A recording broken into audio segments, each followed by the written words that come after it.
Did you hear the lady? Hi, everyone. Thank you for joining us in this call that was meant to be a Facebook Live, but technology is not being my friend at the moment while I'm in New Zealand. So we are here recording this, which you are now seeing in our Facebook group.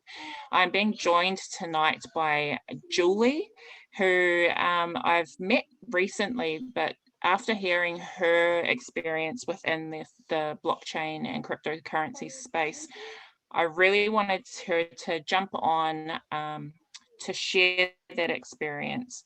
So all of you just hear a bit more on hand, real life go with cryptocurrency. I know a lot of things can be out there, but Julie's here to share her experience.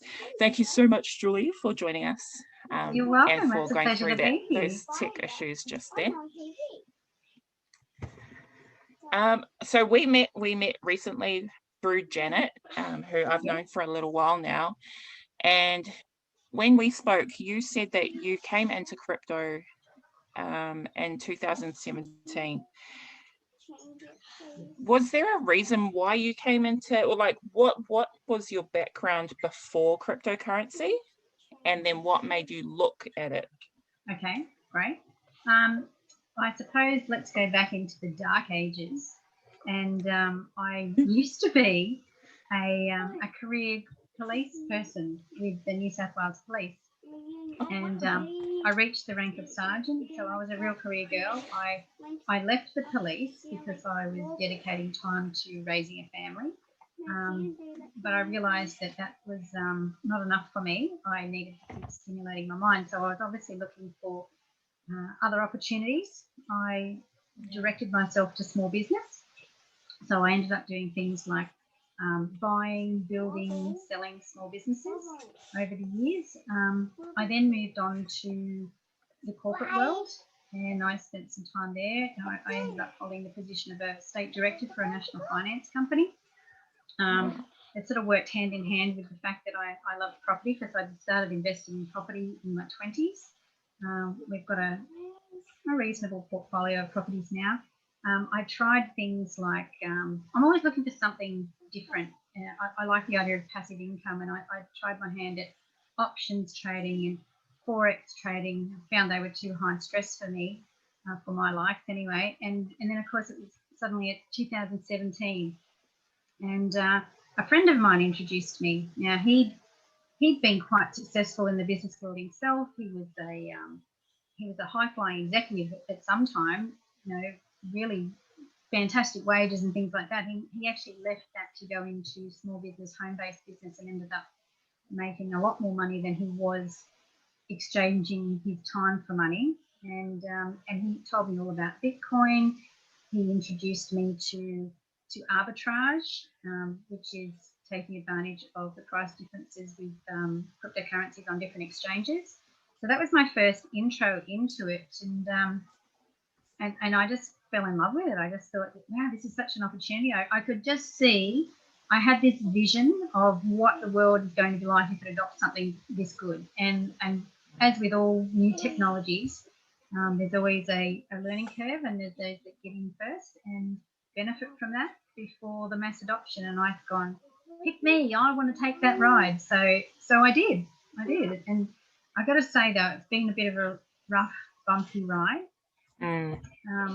You've probably had experiences like this, and this is what happens when you're in uncharted waters. I remember one of the first projects that I got involved with was a type of trading platform, and I jumped in blindly, only later to find out that it was either a very poorly run company and they weren't very good traders, or it was a Ponzi. I'm not sure which it was, but I lost some money in that. Lesson learned, do your own research, which I know that you tout that all the time. Do your own research, and don't be as trusting. So that was a big thing that I took on board.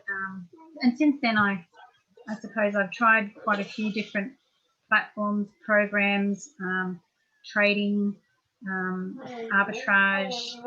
Some things were good, some things were not so flash. I've seen some incredible returns, and I've seen some dismal failures, but I realised something. I realised a lot about myself, actually, and not only that it's a volatile market, I had to learn about me and what my comfort level was. So during that process, I kind of thought, okay, I realise now I'm happy to research. I still do my own research. I have a medium to high risk profile, which is good in this space, because this is high risk with the volatility and things like that. And I also realised that I was essentially lazy, to be honest. I know that sounds really bad, but I didn't want to be sitting at a desk trading time for money again. I didn't want to be tied to the computer. I didn't want to be making those stressful trades. I didn't like that high pressure and stress. I had a life. I was a mother. I had other things that I wanted to do. I didn't want my investments and things to be holding me down, and I wanted more hands off, so I preferred the passive side of things, and I just love watching them grow. So yeah, so I suppose that's my experience. I suppose mindset came into that afterwards. Yeah, mindset definitely is something you learn very quickly in this space. I would think with any new space, I mean, the .com people would have gone through that as well during that boom. And the unfortunate thing about being those who come first is it is all trial and error, no matter what you do. And yes, there have been some bad ones, but there have also been some very good ones. So I completely agree with that. And yes, always do your own research. Yes. Yeah, you want to protect your income, and it ultimately is your own responsibility what you do with that income.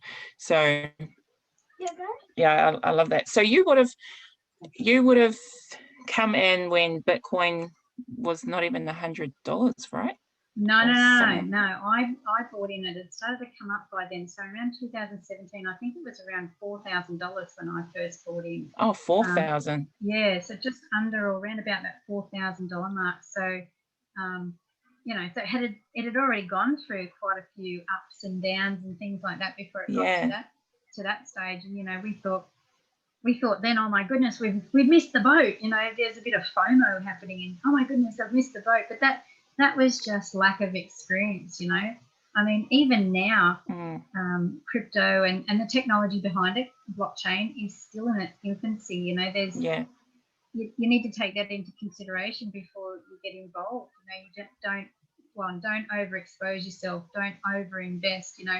I sort of think to anyone that's new, I always say, in other words, when I say don't overinvest or whatever, I say treat it a bit like gambling. Don't put in anything that you're not willing to lose.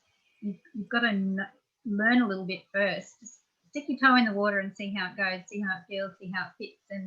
And if things are working out well, then you'll work out whether or not you have a higher risk profile and you want to stick some more in. And always try and hodl and protect your assets and things like that. So, that's one of the things with mindset that I sort of worked out is, you have to be, one, resilient because of the market. Very. But you need to, here's another thing with mindset, you need to be resilient as well with those around you, because this is not adopted across the board yet. And I remember when I first got involved, I was telling friends and family about this exciting new technology and cryptocurrency, and I was so excited about it and blah, blah, blah. And they looked at me like I was an alien, like, what is she doing? What is she on? I was thinking to myself, well, don't you know? And then, of course, you want to teach the world, and, of course, they're not willing to be taught. So I had to really pull my head in and sort of say, well, okay, no worries. And you caught a lot of flack, so you learn to have thick skin. Because there's people out there that are going to knock what you're doing. So I now have thick skin. I've learned to ride, have resilience with the market ups and downs, and I've also learned to have resilience with the people around me that, I just internally think, oh, all right, idiot, because because Yeah. they think I'm an idiot, but I'm looking at them going, yeah, you're an idiot. So, you know, you're just going to be resilient like that. You know, those who miss the opportunity, the latecomers, the people that adopt, we're pioneers. We are pioneers in this space. Yeah, so, and the latecomers, they're going to miss the opportunity. You know, and I've found that you need to have that posture and confidence in this space just to be able to know that, hey, we're here at the right time, and the more you learn, the more confident you become. So yeah, I think knowing your goals, knowing what you actually want to achieve is really important with having that thick skin. As long as you know where you're going, as long as you know what you want, whatever those people say, I've got had a few of those people around me.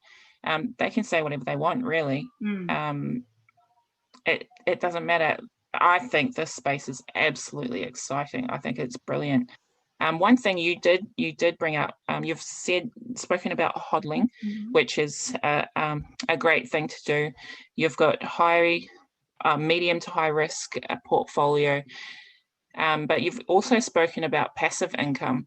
How have you been able to find ways to earn a passive income within this crypto blockchain space? Well, I suppose when I first became involved, I wanted to find out more about the space. Like, there's a lot of offers out there, there's a lot of platforms, there's a lot of things, and you've got to do your homework, and some of them don't work out to be so flash, of course, and you can get burnt on those, and I've had a few of those as well. You know, you kiss a few frogs, and not all of them turn out to be princes, and that's okay. As long as you take a lesson from those things.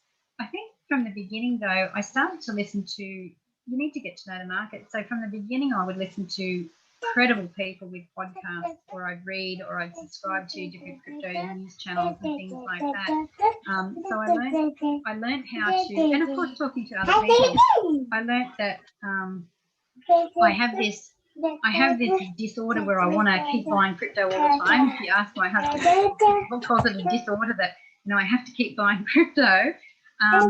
So I needed to find a passive income to be able to do that, because, you know, using his hard-earned dollars, or the income that we're getting from other assets wasn't always going to fit what he wanted. So I've gone, okay, no worries. So you come across these things when you're in the right circles as well. You know, people come across different things. And I came across something recently, you know, doing what I'm doing now, and it was a group of companies, like multi-billion-dollar companies, and they're experts in blockchain. So I thought, I'm not just going to chase crypto now. I need to know more about the technology behind crypto. So, you know, there's a lot of crypto to choose from. Yeah. And, you know, Bitcoin's here to stay, and Bitcoin's kind of like the internet. You know, you can't get rid of the internet now, but, you know, all the altcoins are more like, well, what platforms are they, if you liken it to the internet? So there's a lot to choose from. So I know Bitcoin's going to stay. So that's sort of like okay, hodl as much of that as I can. There's a few other coins that I do as well.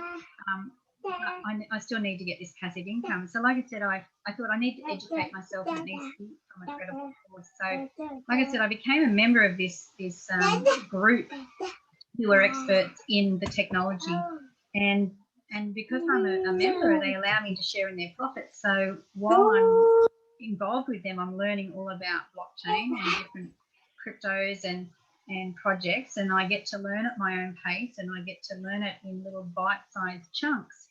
And so while I'm furthering my education, I'm using my share of the profits to actually fund this obsession of mine of purchasing crypto. So, I mean, people don't have to take their share when they're involved in this thing that I'm involved in. You don't have to take your share in crypto. You can take it in normal fiat currency if you like. But for me, it just feeds my obsession to buy crypto, and that's what I've chosen to do. So, like I said, it saves me from buying it with hard-earned after-tax dollars. So essentially, now I'm in a space where I've done all that previous research before and just sort of gone, a bit here and a bit there, and I seem to be more structured now in that I'm getting this information that's coming out of 3 top universities around the world. It's not a degree or anything like that, but it's something that I can do, and I can learn about it at my pace. I get a share in the profits. I get paid daily. Which is really like a passive income to me, just for being a member and being willing to learn. And of course, while I'm involved with this particular group of companies, they also expose me to other projects in blockchain and crypto, which is fantastic for me. Like, oh, this one looks good, or this one may not look good. It's a choice. So, you know, that's where I'm at with that. That's brilliant. Is it hard? No, I don't Is do it anything something really. hard, or like? No. Like I said, I just become a member of this alliance, and as a member, I'm entitled to be able to go through all of their education. They've got like a library or an academy type thing, which is all in bite-sized chunks. So, I mean, you can choose not to learn if you don't want to, but as a member, you're entitled to get paid rewards daily. So I do. I get paid. I get paid daily, and I use all those rewards and profits to fund my obsession with crypto. So it's a win for me. Yeah, that's got to be a good thing. Yeah, that's right. That's right. So you, as a member, you are educated, but you earn daily rewards. Yes. How can that be good for the company or companies, the alliance? Yeah, what's in it for them? Okay, good question. Great question. It's actually a win-win, because it's not only just a win for me. They have an interest in building quite a large customer base. You see, they've developed this DeFi ecosystem. So DeFi being decentralized finance, and they've got this completely ecosystem. You know, half of it's working. They're still introducing some other arms to this system, and they're basically wanting to build a customer base, and rather quickly, in readiness for a stock market initial public offering, an IPO, as they call it, that they're going to be executing. So, you know, it's going to be one of the largest listings of all time. The more customers they have, the bigger the value of the listing will be. Yeah. I'm not sure if people are aware of how stock market listings occur, but usually they put out a prospectus in a normal stock market. Well, this is not the same thing, but it will be the same thing, if that makes any sense. It's a crypto company, blockchain company, but they are going to be launching on a traditional stock market. They've done this before with other companies, and some of the companies that are in this alliance have done that before. So they've already got the experience, they've got the runs on the board as far as I'm concerned. But yeah, they're leveraging us as customers in being credible, I suppose, because they say, hey, we've got all these customers. It's a win for them. They're already making millions and billions of dollars because they've got shares in all sorts of exchanges and things around the world. So they're very well set up financially. They've got all these profits. Think of it as a marketing. Think of it as a marketing arm, I suppose, because they're using a marketing budget to say, hey, come and learn from us and we'll pay you to learn. It's a no-brainer to me. Be a customer, earn and learn at the same time. It's a win for both parties. And is it something that beginners would be okay with? Because there are quite a few things out there. I mean, even just normal staking and yield farming is a bit hard for some people to get their heads around. Would this be something that a beginner would be comfortable with? I actually think this is probably brilliant for beginners because of the academy that's tied to it. If you're a beginner and you want to know more, what perfect place to be in than somewhere that's actually got real quality, bite-sized learning tools to learn from. And you know, if you can look, you know what, my mum learnt how to use the hole in the wall to get money out of it when she said, I'm never going to use that. I'm always going to go to the bank. Now she can't wait to go to the hole in the wall. And so she was able to use that technology back then and learn. And so if any of your listeners can, they don't know how to send an email, they would learn very quickly. If you can send an email, you can do this. You just need someone to hold your hand on how to get involved and, being able to enroll on an exchange, get registered with an exchange, things like that. They're all basic things that once you've done it, it's as easy as that hole in the wall. Do you know what I mean? Like, it seems daunting. It seems really daunting to start with, but you just do it and get started. And of course, the more you do it, the easier it becomes. There's always people there to hold your hand. Always. I mean, your listeners have got you to hold their hand. That's what you're there for, right? To be able to teach them these basic little when steps. My technology works, they do. Yeah. And I mean, you're offering them tools. Like I saw your coin market cap lesson the other day. That was brilliant. I mean, I learned something in that too. There's all these bits and pieces on coin market cap that I'd gone, oh, I hadn't seen that before. Oh, I thought it was great. So, you can always learn from somebody else, and there's always someone there to hold your hand. So this is a great place to start. I wish I'd found this right at the beginning. It would have saved me a lot of heartache, just knowing what's what in the word, just even the terminology, how it all fits together. It's like a jigsaw puzzle, and once you get those pieces fitting together, perfect. So yes, in short answer, yes, it's great for beginners. Oh, that's awesome. Yeah, it is very important that everyone does their own due diligence, own research, but also I actually feel a responsibility to make sure what is brought into my community is something that is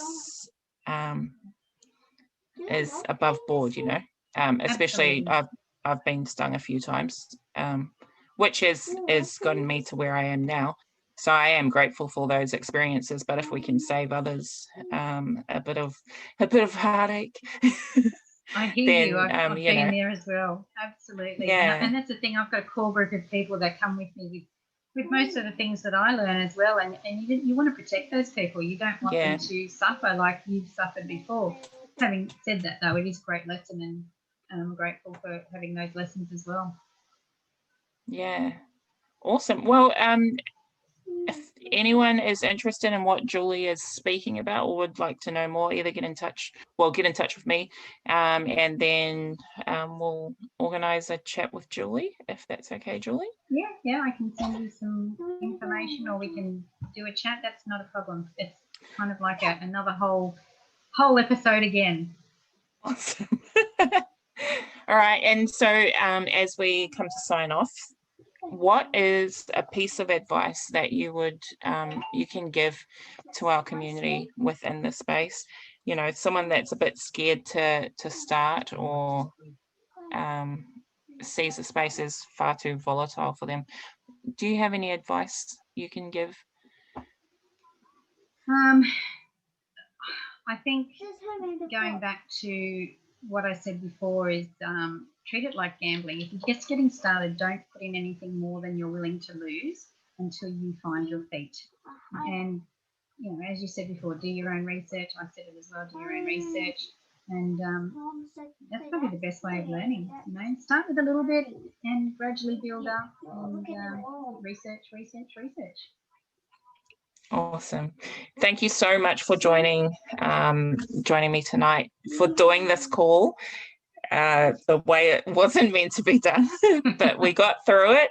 I'm very grateful for that. I'm hoping the recording turns out okay, but I'm really grateful for you taking the time out for this tonight, Julie, and some of our community will probably see you soon. You're welcome. Thank you.